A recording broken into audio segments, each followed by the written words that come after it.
Yes, sir.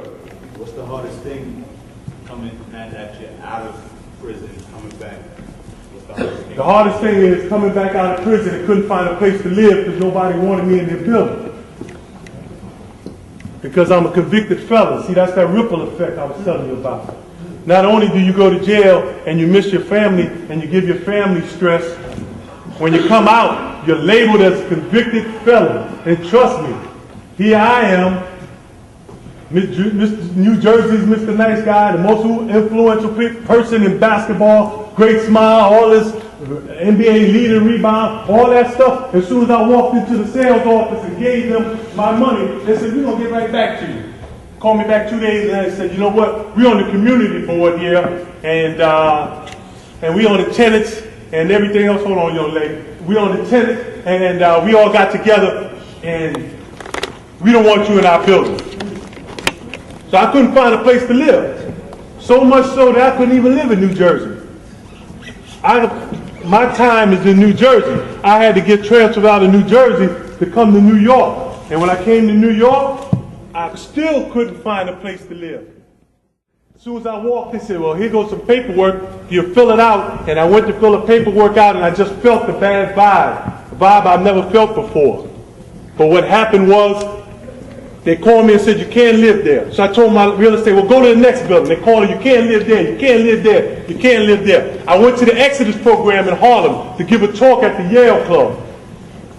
And while I was giving a talk there, and I was saying that I cannot find a place to live because I'm a convicted felon, a little old lady came up to me. And she said, son, trust me, you can live any place you want to live. And I said, well, thank you very much. There's about 500 people. So she said, no, you can live in my building. And I said, really? I can live in your building? She said, that's right. Okay. And I went on about my day. The next morning, I get a call at 7 o'clock in the morning. 7 o'clock. The lady said, do you remember me?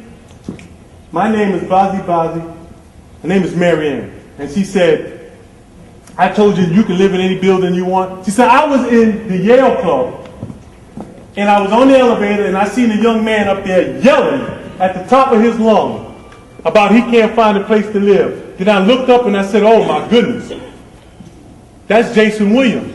And the hair on the back of my neck stood up because I'm the one who owns that building, and I'm the one who do all the high profile leases, and I'm the one who turned you down, not only from that building, from all 5 buildings. She says, I don't know why God put me in this room here last night,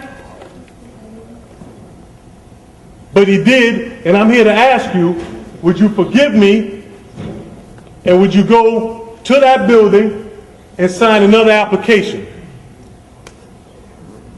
And that is history. That's where I'm living today, in the building that I dreamed to live in, because I let go and I let God. See, I could have went back and cursed those people out in the building. I could have told them, yo, what you mean I can't live here? I could have sued them. I could have did all these things. But I didn't. I just let God work for me. You know what? And you guys are not old enough to drive. This is how I live now. I live so clean. It's like when you're driving, when I get up to the light, when my license and registration and insurance card wasn't right and the police was on side of me, I won't even look over. I won't even look over. I'd be like, oh, Lord. You know, now, my license, registration, insurance card is above the visor. So when I get to the ladder, what it is. You know, how y'all doing? I don't have to keep looking behind me. If you go to the Bible and you get to Luke 9:62, it says, any man who puts his hand on the plow for God and looks back is not fit for the kingdom of God.